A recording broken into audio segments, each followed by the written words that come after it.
Esse foi um caso do turismo refrativo. O paciente tinha 26 anos, queria tirar seus óculos. Ele tinha miopia, nada excessivo. Ele fez a cirurgia laser para corrigir um grau no país vizinho, numa clínica mais barata. Economizou dinheiro, voltou com a visão boa, achou que tinha feito um excelente negócio. 2 anos depois, chegou no meu consultório. A visão tinha piorado. Quando eu fiz o mapeamento da córnea dele, eu vi uma ectasia progressiva. A córnea, que é a parte transparente na frente do olho, tinha perdido a firmeza e estava se deformando. Isso acontece quando o laser remove o tecido de uma córnea que não estava em condições de receber o procedimento. A pergunta que eu precisei fazer foi feito o mapeamento completo da córnea antes da cirurgia? Ele não sabia me responder. Lembrava de vários exames, mas daquele especificamente, não. E sem esse mapeamento, que é a topografia de córnea, pelo menos, ninguém teria detectado o ceratocone que ele carregava sem saber. É uma condição em que a córnea vai perdendo a forma e se afunilando, que no início não dá nenhum sintoma. Antes de continuar, quando eu falo em laser nos olhos nesse episódio, eu estou falando especificamente da cirurgia refrativa, tá? O procedimento que usa um laser para corrigir miopia, hipermetropia, astigmatismo e agora até presbiopia, reduzindo ou eliminando a necessidade de óculos e lente de contato. Na oftalmologia, o laser ele é usado para muitas coisas: retina, glaucoma, catarata. Hoje, o assunto aqui é cirurgia que corrige o grau. Esse caso que eu estou falando para vocês não é uma exceção. É mais comum do que deveria ser, infelizmente. É o motivo pelo qual eu quero fazer esse episódio de hoje.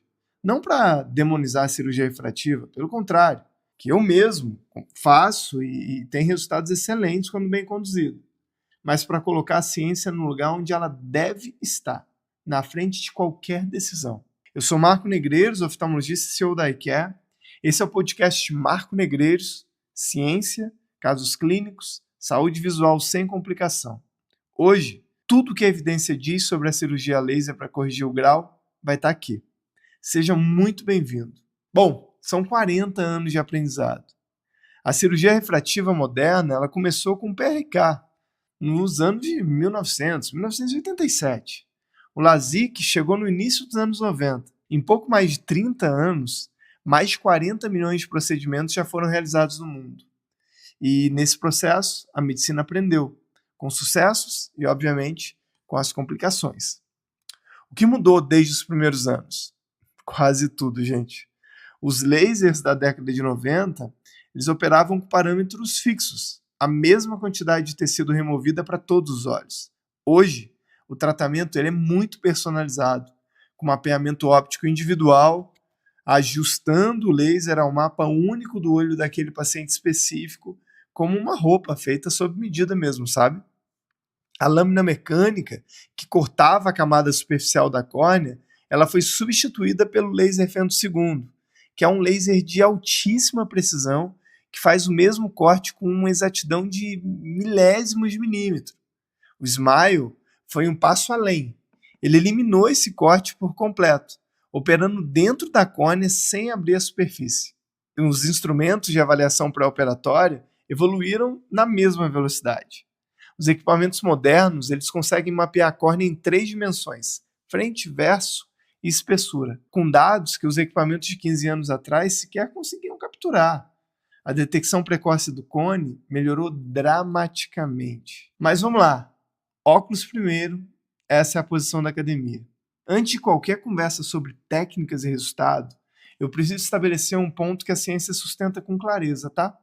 Os óculos são padrão de tratamento para correção do grau. Eles são seguros, são reversíveis, não tem contraindicação relacionada à forma do olho, então eles existem há séculos e continuam sendo a forma mais simples e confiável para você corrigir uma miopia, hipermetropia, astigmatismo e presbiopia.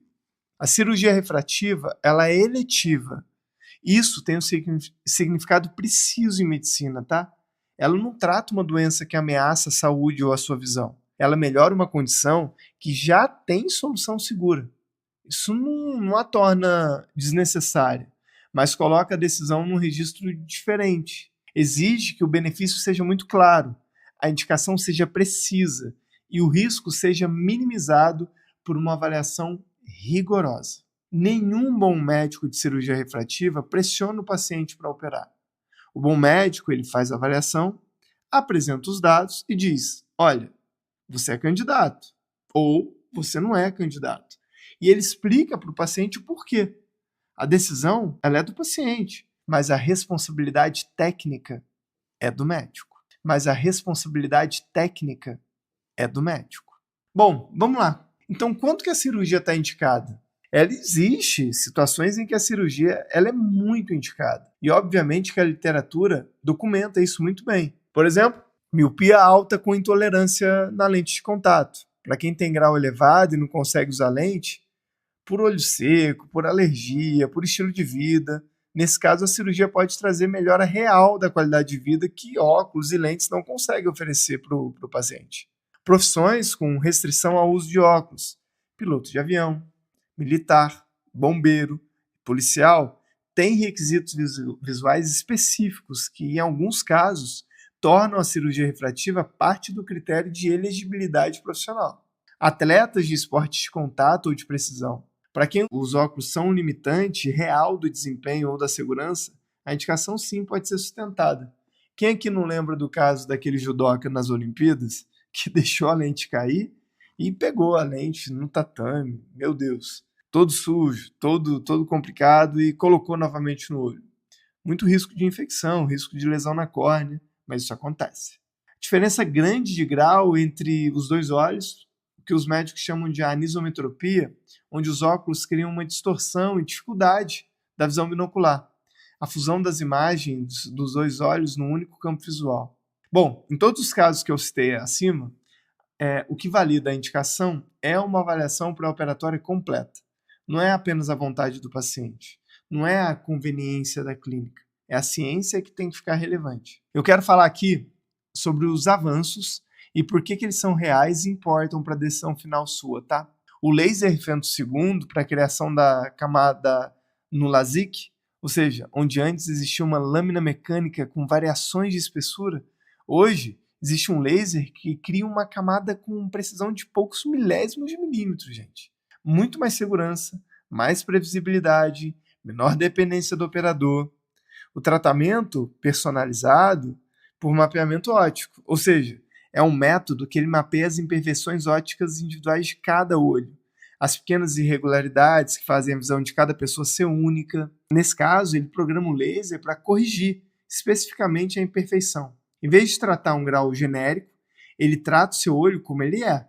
Então, vários estudos mostram melhora na qualidade de visão noturna e redução do que eu citei, como clarões, halos, em relação ao laser convencional, tá? Smile é uma outra evolução que eu preciso citar. Ela é uma técnica mais recente, não tem corte amplo na superfície da córnea. Um laser cria um disco de tecido dentro da córnea, que os médicos chamam de lentículo, tá? É removido por uma abertura de 2 a 4 milímetros e o resultado, uma menor interferência nos nervos da córnea, menor chance de olho seco depois da cirurgia, maior resistência estrutural em relação ao LASIK. Ele é aprovado para miopia e para astigmatismo. E tem também a lente implantável de nova geração, que é a EVO. Em vez de remover o tecido da córnea, essa lente de material biocompatível ela é implantada dentro do olho, entre a íris e o cristalino. Ele não toca na córnea. É reversível, corrige até graus muito altos de miopia, com estabilidade documentada, em 10 anos de acompanhamento. Bom, agora sobre as técnicas, o que diferencia cada uma, doutor? Vamos lá, LASIK, mais realizado no mundo, tá? É uma fina camada da córnea levantada com laser de precisão, aí o laser vai lá, ele consegue moldar a camada interna da córnea e a camada é reposicionada. Uma recuperação de 24 a 48 horas, indicado para córneas com espessura adequada e graus moderados a alto. Ele não levanta camada nenhuma. O laser ele atua diretamente na superfície da córnea depois de remover uma fina película que cobre a córnea. A recuperação é de 1 a 2 semanas, um pouquinho mais chata, indicado para córneas mais finas ou para profissões com risco de trauma físico no olho, já que não tem camada que possa se deslocar por impacto. Resultado final de visão é equivalente ao LASIK, tá? Técnica Smile é a mais recente. Não tem camada levantada, não tem atuação na superfície. O laser ele trabalha dentro da córnea. Menor interferência, obviamente, nos nervos, menos olho seco. E para quem pode aguardar a recuperação um pouco mais gradual, ela exige um equipamento específico e experiência do cirurgião. O ICL, que é a lente implantável. Para quem não pode receber laser e quer fazer essa cirurgia, tem a córnea fina, grau muito alto, ceratocone estabilizado. Em casos selecionados, pacientes que preferem um procedimento reversível. Essa lente ela é implantada sem remover o tecido da córnea. O resultado é excelente, tá? E principalmente quando é documentado de longo prazo. Agora a gente precisa falar também dos riscos, né, gente? Com números reais. Toda cirurgia tem risco. Cirurgia refrativa também tem. Eu quero dar os números para vocês, porque números vagos não ajudam ninguém a decidir nada. Vamos falar dos riscos. Olho seco temporário. Ele afeta de 20% a 30% dos pacientes depois de LASIK. Em geral, tem melhora em 3 a 6 meses com uso de colírio lubrificante. E quem já tem olho seco antes da cirurgia tem risco até maior e precisa sim de avaliação especial. Em alguns casos, inclusive é contraindicado. Clarões e halos à noite, de 15% a 20% do povo, tá, gente? De 15% a 20% dos olhos operados, eles ficam com esse sintoma de halos ao redor das luzes, principalmente à noite. Ele é mais frequente em graus mais altos, em boa parte dos casos, reduz ao longo dos primeiros meses. Em alguns, ele persiste. O tratamento personalizado por mapeamento óptico, ele reduz, mas infelizmente não consegue eliminar esse risco, tá? Bom, regressão do grau. Em graus mais altos, pode ocorrer retorno parcial do grau ao longo dos anos. Em muitos casos, ele permite uma cirurgia complementar, que a gente fala que é o retoque. Em alguns, não precisa. Deformação da córnea depois do laser. Essa é a temida ectasia. É a complicação mais séria, tá? A córnea ela vai se deformando progressivamente depois da cirurgia. Ocorre menos de 0,2% dos casos. E quando a avaliação pré-operatória é feita de maneira correta. Mas quando acontece, aí ela pode exigir um procedimento de reforço das fibras da córnea e, em casos avançados, tem que ir para transplante. É irreversível, tá? É a razão pela qual o mapeamento da córnea não é opcional. Ele é obrigatório no caso da cirurgia refrativa. E tem também, pessoal, a infecção. Extremamente rara, com os protocolos modernos, menos de 0,01%. Trata-se com antibiótico quando detectada rapidamente e segue a vida. Gente, conclusão honesta da literatura. O LASIK bem indicado, com avaliação rigorosa, tem uma das maiores taxas de satisfação, tá? Entre todos os procedimentos seletivos da medicina. 95% em 10 anos de acompanhamento. O risco real não está no procedimento, ele está na má indicação da cirurgia. Bom, então o que a academia exige para operar? Vamos lá, a ciência é clara, tá? E esses aqui que eu vou falar são os critérios mínimos para você indicar uma cirurgia refrativa com base em evidência. Mapeamento de córnea normal, então sem sinal de ceratocone, deformação ou irregularidade significativa. Este é o exame inegociável. Qualquer avaliação que não inclua o mapeamento da córnea não está dentro do padrão científico. Espessura de córnea adequada.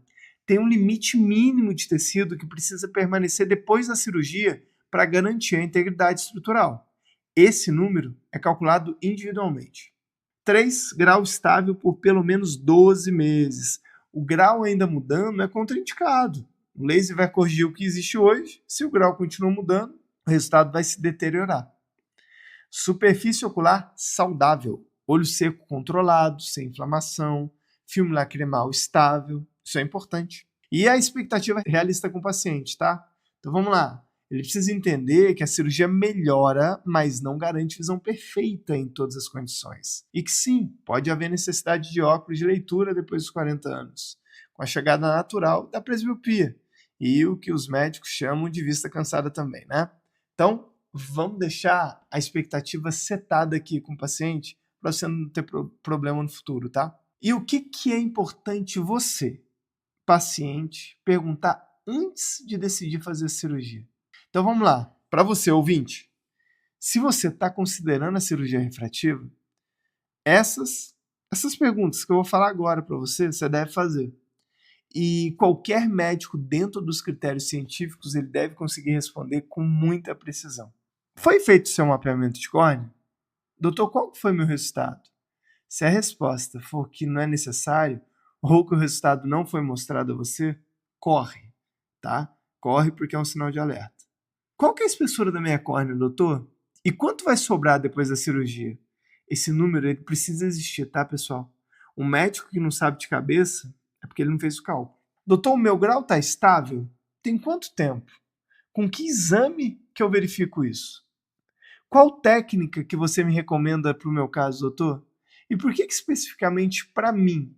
Se a resposta for a mesma para todo paciente, é porque não foi individualizado. Doutor, quais são os meus riscos específicos? Não os gerais. Então, os meus, baseado no meu perfil do meu olho. Isso você tem que perguntar para o seu médico, entendeu? Se o resultado não atingir a meta, tem possibilidade de cirurgia complementar, doutor? Em quanto tempo? Com qual custo? E, gente, especificamente para quem tem mais de 40 anos, tá? Que é a vista cansada. Doutor, como que a presbiopia afeta o resultado? Eu vou precisar de óculos de leitura após a cirurgia? E aqui é importante que já existem alguns lasers que tratam a vista cansada.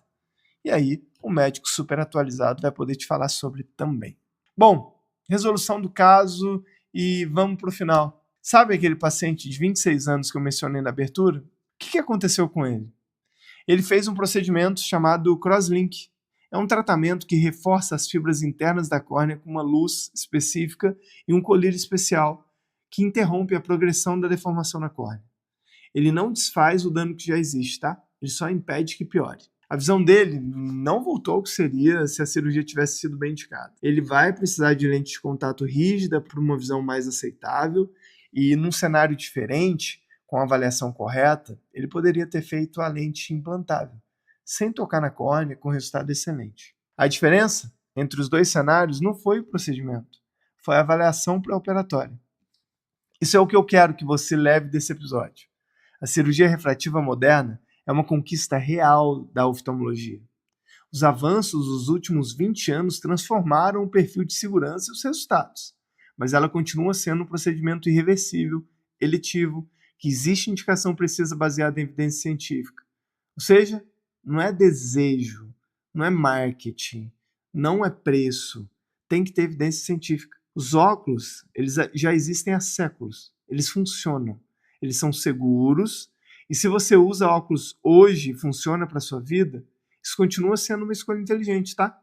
Então a cirurgia é para quando a indicação é clara, a avaliação é rigorosa e a decisão é informada.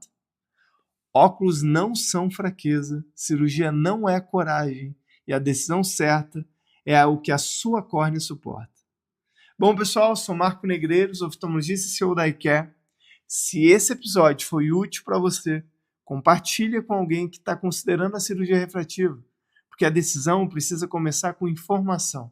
Semana que vem tem mais um tema super importante para o seu dia a dia e a descomplicação da oftalmologia diretamente para o seu podcast. Até lá! E se você quer cuidar melhor da sua visão no dia a dia, eu recomendo 2 caminhos simples e acessíveis. O primeiro é baixar o Oculy, nosso aplicativo gratuito. Nele, você tem acesso a todos os seus laudos e exames oftalmológicos, sem risco de perder sua receita de óculos ou esquecer aquele colírio prescrito pelo seu médico oftalmologista. Consegue agendar e reagendar consultas. O Oculy também oferece descontos em mais de 3.000 óticas parceiras, para você economizar na compra do seu óculos, lente e armações. E quando for ao seu oftalmologista, diga: doutor, quero meus exames no Oculy.